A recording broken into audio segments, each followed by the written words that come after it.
Hey guys, and welcome back to another week of Gifted. I am ready to be back. I was out of work for 2 weeks due to having COVID. Thankfully, I just had some small headaches and some exhaustion, but other than that, I was okay. So, this week, I wanted us to work on what we want to be when we grow up. And I'm not going to do I am going to do just a basic general what do you want to be? Why do you want to be it? Blah, blah, blah, and having you do some research about it. I am going to have you do that part because even I did that myself a few years ago. So I'm just going to present this real quick to you and talk about it because these are going to be the same slides you have, but of course my pictures are going to be different. So, what I wanted to be when I grew up, by Mr. Birch, was I wanted to be a video game tester. Yes, that was a real job. Or is a real job. Why do I want to do that job? I would get to play games all day long. Something fact that you need to know about your job. So some things you may know and some things you may not know what you had to do already. I know you did some research in third grade for it, but some of you that you could have forgotten it or just a long time ago. So for me, it seems like an awesome job for someone who loves games. I would get to see games before they come out. I would get ideas on how to fix the game. Things what I want about this job is how much money do they make? Do I need to go to school for the job? And would I have to move for this job? Because a lot of people say they want to be a whole bunch of different things, but don't think where they have to live. So I know this is not the best picture, but what are the responsibilities of this job? So every job has responsibilities. Some people, especially teachers, have more than the rest, I feel like sometimes. But the job of a video game tester is to give daily reports of any bugs, give daily reports of gameplay, give suggestions on how to fix the game, know how to code in C++, and be able to stay late and work long hours. What kind of technologies used? Computers, all gaming consoles, television, smartphones are all required for the job, especially smartphones now because there's a ton of games now on smartphones. And you must also know how to code to help fix bugs and gameplay issues. How much money do they make? This a few years ago is $49,000 per year. It's not bad. And would I have to move? Yes. In California, this is pretty much where the jobs are. This in Japan, some place in New York, but this is the area where they are found the most. And level of education, a certain degree is not required, but there will be tests that I would have to take in an interview, like just some coding stuff like that. Now you can learn coding on your own, which we're going to do after this whole assignment's done. So probably 2 or 3 weeks, depending on this one takes. But coding is super important. What did I learn about the job? I learned that I have to move. That it does not have a certain degree. I would have to code, and I have to meet deadlines and work late, and I would have to work with others. You think a video game tester, you're just playing games and sending it back. No, that's not all. Do I still want to be this when I grow up? I said, no, I do not want to be this when I grow up. I do not want to be this because I have to move far away from everybody that I know. Some of you, that may be good things. Some of you may not. And there is a website on here. I don't think Junior Safe Search works anymore, but the knowitall.org, where it has a list of careers and a bunch of questions that can already be answered there for you. See if it'll load. Now, that is the easy part of this assignment. So, yeah. So, there's a whole bunch of stuff on here based on just people and interviews, things you can actually look up. That's the easy part. It's for you filling out these slides. Again, you can make any backgrounds you want, GIFs, font, color, text. I don't care. It's your call, your presentation. It'll be good. Hopefully, my board will be working by then. If not, we're just going to have them do that in the background. So, next thing I want us to do is a spreadsheet. So, down here you have this expenditures assignment. This is something that is definitely new to you, and even some adults don't even think about or do.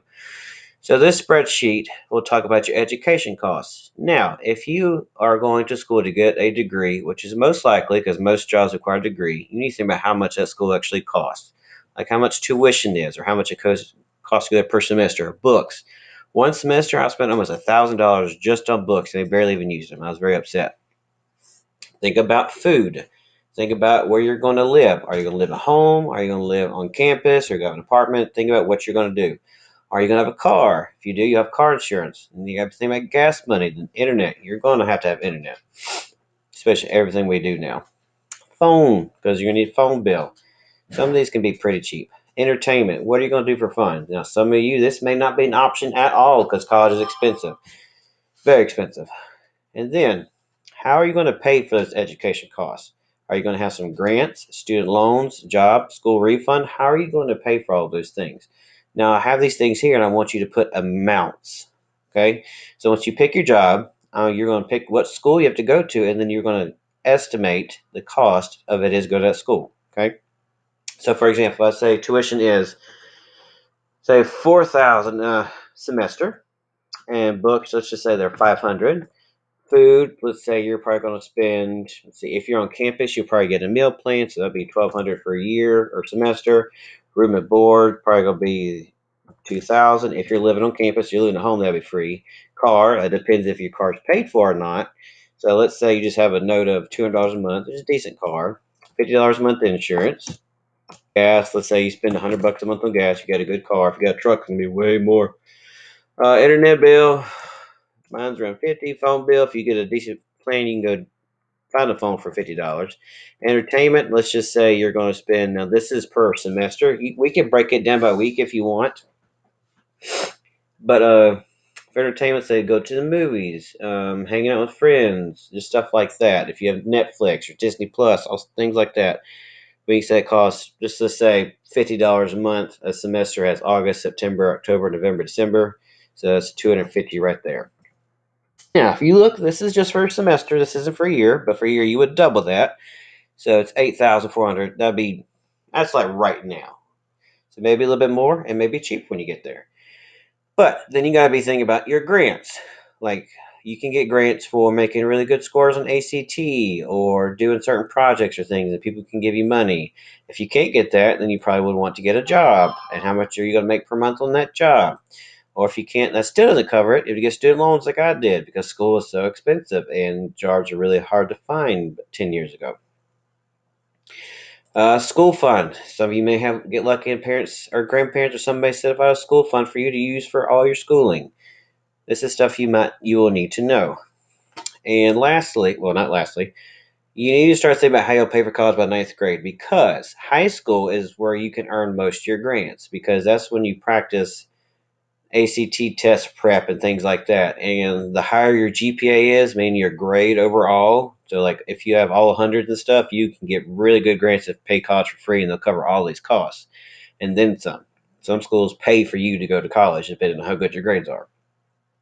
So that's something you definitely need to be thinking about by ninth grade. I mean, you're a fourth, fifth grader, so you still have the time, but you got to be thinking about that. Then after graduation, there's a button here called bills.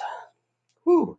This is what every adult needs to have, and it is a bills spreadsheet, so you keep track of what you spend. So when you grow up, become an adult, and you finally have a job, you landed that doctor job you got, which probably one of the highest paying jobs, because surgeons make like 500,000 a year, but they work really hard. Um, you got to figure out how much your house or rent costs if you're living in a house or you're just going to rent.